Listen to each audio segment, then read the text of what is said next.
Everyone, आज की हमारी शॉर्ट समझ लिया था टाइगर किंग। तो द टाइगर किंग में क्या होता है कि एक प्रिंस होता है जिसकी प्रेडिक्शन की जाती है कि उसकी डेथ 100 टाइगर की वजह से होगी। तो उस समय तो लोग ये नहीं सोचते कि भाई हाँ ऐसा हो सकता है, सब लोग सोचते हैं शायद वैसे ही लोगों ने प्रेडिक्ट कर दिया, गलत प्रेडिक्ट कर दिया।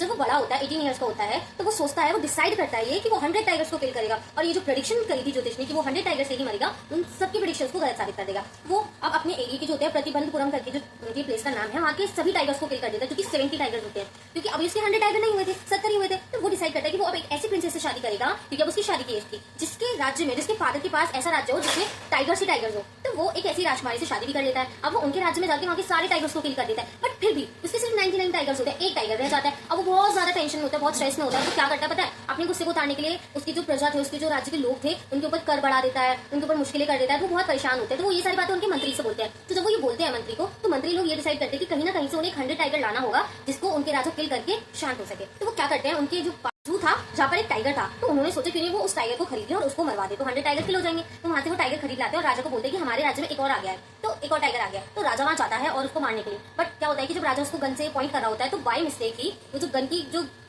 पॉइंट होता है वो मिस हो जाता है और टाइगर को बस साइड से छुके निकल जाती है। वो टाइगर बेहोश हो जाता है। तो राजा सोचता है कि अरे उन्होंने 100 टाइगर मार दिया, वो प्रेडिक्शन गलत साबित कर दी। बट ऐसा नहीं होता। तो खुशी में तो अपने राज्य में आता है। जब मंत्री लोग जब इस टाइगर को देखते हैं तो वो लोग ये देखते हैं कि वो तो जिंदा है। अब वो लोग बहुत शॉक्ड हो जाते हैं कि ये जिंदा है। अगर वो राजा को ये बताएंगे तो राजा फिर गुस्सा हो जाएगा, फिर लोगों को परेशानियां मुसीबतें आने लगेंगी। तो क्या कहते हैं, वो सोचते हैं कि राजा को बताओ ही मत, ये टाइगर मरा ही नहीं है। ठीक है, फिर क्या होता है कि वो राजा इसी में खोया हुआ होता है कि अरे टाइगर तो मर गया, मैंने प्रेडिक्शन गलत साबित कर दी। अच्छा होता है, वो उसके लिए शॉप से एक वुडन टाइगर खरीदने जाते हैं। जब वो वुडन टाइगर खरीद के लाते हैं तो एक दिन वो अपने बच्चे के साथ खेल रहे होते हैं। तो जो वुडन टाइगर होता है ना, उसकी एक फास्ट की वुडन की होती है, उनके हाथ में चली जाती है। अब जब वो फास्ट हाथ में चली गई तो वो बहुत ज्यादा परेशान रहते हैं, उनका हाथ बहुत सूजने लग जाता है और धीरे धीरे करके वो बीमार पड़ जाते हैं। फिर धीरे धीरे करके उनकी डेथ हो जाती है। तो ये जो प्रेडिक्शन करी थी लोगों ने, ज्योतिषों ने, कि वो 100 टाइगर से ही मरेंगे, तो वो सही साबित हुई। क्योंकि वो जो टाइगर था वो 100 ही था, क्योंकि जो उन्होंने मारा था जू वाला टाइगर वो तो मरा ही नहीं था। इसलिए उनकी प्रेडिक्शन साबित हुई और जो राजा था उनकी मौत हो गई। That's it for the story. Thank you.